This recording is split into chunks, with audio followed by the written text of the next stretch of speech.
Hello, everyone. My name is Gilad, and I'll be talking about a reinforcement learning-based approach for deep neural network pruning. So, why would we actually want to compress neural networks? Well, there are several reasons. First of all, there's time. Smaller networks are easier to train and take less time to run. Secondly, training them is usually much less computationally expensive, so we can save money. Especially since there isn't any, there's no proven way of designing the optimal neural network. So it's often better to train a larger network that can get really good results and then downsize it so we can maintain most of the results, but at a much lower computational and monetary cost. And finally, there's a thing called the lottery ticket hypothesis that was shown in a paper a few years ago that actually showed that for almost any dense neural networks, there's a subset of the neural network that can actually achieve the same result at a much lower cost. And that actually drives this idea forward. When we're talking about pruning neural networks, there are actually several methods that are being used. There's network quantization, there's distillation, which is actually training usually one neural network to actually understand how an ensemble of other models work, so we can actually get the same results for much at a fraction of the cost. There's pruning, where we take an already trained neural network and actually start to remove layers or neurons from each layer in order to get to a small network while trying to maintain the performance. And there's also deep reinforcement learning-based solutions that actually try to develop some kind of a strategy in order to reach the solution in a more intelligent way compared to the pruning methods that usually use some sort of heuristics. So in this talk, I'm going to focus mostly on the pruning and the deep reinforcement learning solutions. So what shortcomings do existing approaches have? First of all, one major problem is that there is no easy way to define what trade-off between performance and compression we're seeking. For example, are we willing to reduce the size of the network by 70% but suffer a 5% reduction in performance? Are we willing to tolerate 30% reduction in network size and only 1% in performance, etc.? So right now, there's no solution that actually offers us some way of intelligently balancing these two things. So what we usually do is we just try different approaches, different configurations, a very long trial and error process until we're able to find some balance that fits our needs. Obviously, this is not an optimal solution, and also there's no guarantee that we actually get the result that we want. The second problem is that there's currently no way of leveraging the information and insights we have across different architectures and different data sets. The heuristic approaches can do that, of course, but they just implement the heuristic. They don't learn anything. And existing machine learning and deep reinforcement learning solutions usually just train on the architecture they want to prune. So what we get is, for example, a DRL agent that is very good at pruning some network they trained on, but there's actually no way of taking this already trained agent and easily applying it to a new architecture or a new data set. We will need another training session that will or will not get us what we wanted. So do we have a significant problem here in first of all, training something that's generic, and secondly, joining something that is capable of specifically addressing our needs. So what are we offering? The solution I'm going to present here today consists of actually two parts. The first one is, by the way, it's a deep reinforcement learning-based solution. So the first part is a novel cost function that actually enables us to exactly specify what trade-offs of performance and compression we're looking for. This way, the model can actually fit itself to our needs. Secondly, we're offering an approach that we can actually take this DRL agent and train it across multiple data sets and architectures. And the good thing is that this training process can be done offline. So in other words, I can take a bunch of data sets, generate a bunch of architectures, train my DRL agent in advance, and then when I'm faced with a new problem, a new data set or a new architecture, I can simply apply this already trained agent to the new setting and just get the result I wanted. So basically what we're offering here is zero-shot learning. Okay, so how does this approach work? The approach works as follows. We start at some network at some point, and then we go layer by layer. For a given layer, we extract feature maps that describe both it, as we see here in step 2, and the entire architecture. So basically, we extract features that describe various elements of the architecture. I'm going to talk about it in a second, and then we have our representation. Then our DRL agent selects one action as to how we want to prune this particular layer, and then we compress the layer and do a bit of retraining that I'm going to talk about a little later. And then we go on to the next layer, and so forth and so forth, and we iterate over the network several times. So how do we represent the layers and the architectures? So first of all, here we have a representation of the topology.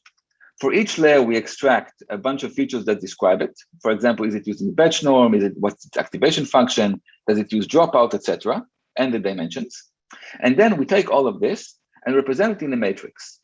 This matrix will later be processed through a convolutional neural network, so it's efficient, and we get some kind of embedding that represents the entire topology of the analyzed network. Then we also, for each layer in the architecture, we process the properties of its neurons. We look at the weights, we look at the activations, and we extract all kinds of descriptive statistics that will enable us to understand how this particular layer behaves, what its value distribution, etc. Then we take all these features, and once again, we present them in a 3-dimensional matrix for the entire architecture. Both the layer representation and the entire topology representation are actually also read using convolutional neural nets. So eventually, we end up with a bunch of very descriptive embeddings that describe both the layer we're analyzing right now and the entire architecture we're processing. Our actions are actually very, very simple. Our action space is very, very limited. It simply says by how much we want to compress the layer, I'm sorry. So for example, if we choose the value 1, then we don't compress the architecture at all. If we choose 0.6, then we'll reduce the network size by 40%. These are all the actions we need in order to perform the pruning. Now, the reward function. Here is one of our novelties. What we wanted to do here is find some way to take into account both the compression of the network and its performance, to make sure that we strike the right balance. So what we did here is as follows. We defined the reward function in the following way. We define C as the reduction in performance we're willing to tolerate. So if the reduction in performance is within the specified area, then the reward function is simply the percentage by which we were able to reduce the size of the network.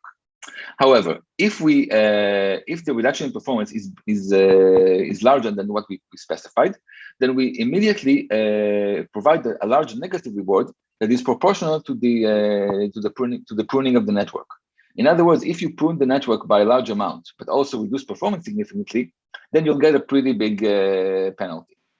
On the other hand, if by some way you were both able to reduce the size of the architecture and increase performance in some way, you'll be rewarded very nicely. In other words, what we created using this reward function is some kind of an incentive to the DRL agent, both to prune the architecture while staying at the pre-specified parameters, and continuously look for ways to also improve performance while performing the pruning. Next, how do we train this DRL agent? So what we do, we have a bunch of architectures. For example, let's say we have 28 datasets as we did in our experiments. What we did, we divided them into 4 folds. So basically, every time we evaluate our approach on 7 datasets and train on 21 datasets. For each of these 21 datasets, we generate multiple architectures, and then we simply train our DRL agent on these datasets.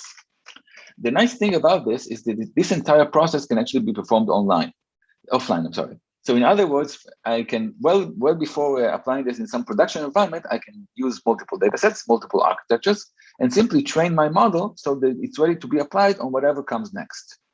So running times at the online running times, the test times, are actually shorter than other DRL-based solutions that are only applied to the single architecture they want to prune. So how does the training work? we pick a random dataset in the architecture. We do the exchange selection. We place the layer. So we prune the start of the layer we decided to reduce. Then, in order to, this is something we do differently than previous approaches. Previous approaches usually take the heuristic approach of simply selecting the most active neurons in every layer. It proved to be pretty effective, and this is what most approaches do. We found that it doesn't work very well in our approach. So what we did, we found an approach that improves performance significantly. It also comes at a very moderate computational cost. Once we prune the layer, we freeze the entire architecture, but the pruned layer, and then perform a very short training. What this enables us to do is we actually recalibrate the layer that we pruned, so that even if we pruned it by a very large amount, we can still have it optimized at a very low cost, because this is the only layer that actually learns. All the other layers are actually frozen. Then we calculate our rewards, update the feature maps I showed you earlier, and perform this again and again. Oh, sorry. Okay. So now to the evaluation, how our approach did. So we compared our approach both to a heuristics-based approach and also to a leading deep reinforcement-based approach. So here we can see the results. We have here various versions of our approach called NEON, where the numbers here is the amount of reduction in performance we allowed. For example, here we allowed 0 reduction in performance, here we allowed 1%, 50%, etc. So here we can see that our NEON versions are actually very, very effective in both measures, both compression and accuracy. As we can see, what we have here is not percent, is by fold, meaning that if we have, for example, here 24.59, it means that the prune network is smaller by 24 times. It's 24 times smaller than the original architecture. So we can see that we have various approaches here. Some of them were able to get pretty good compression, but none of them was able to get good results when it came to maintaining accuracy. So here we have what's called the Pareto front. We can see that whatever baseline you choose, there's a version of NEON that can actually offer better trade-offs with respect to compression and performance. So we can see that we were able to, using our approach that learns from a much larger data set and the architecture space, we were able to get results that are far superior to those obtained by existing approaches. As for running times, since our data sets consisted of samples from less than 5,000 to over 30,000, we performed an analysis of the running time. So as we can see, the approaches here at the bottom are the reinforcement learning-based approaches, the AMC approach. So we can see that this DRL-based approach that only learns on one architecture is actually less efficient than ours, given the fact that we actually perform very little, we perform no learning, and most of the time we spend is spent on the retraining of the prune layers. So the time we have here is in minutes. So even though it's actually much larger than, for example, the heuristics-based approaches, it's still very, very manageable. For example, if you spend several hours or even a day training a network, you wouldn't mind spending 13, 11, or 15 minutes pruning a network in order to get the results that I showed earlier. Finally, just so that in case you asked whether the retraining of the network is actually necessary, here I have the difference in performance in case we don't perform the retraining I described and only use the common approach of selecting the most active neurons.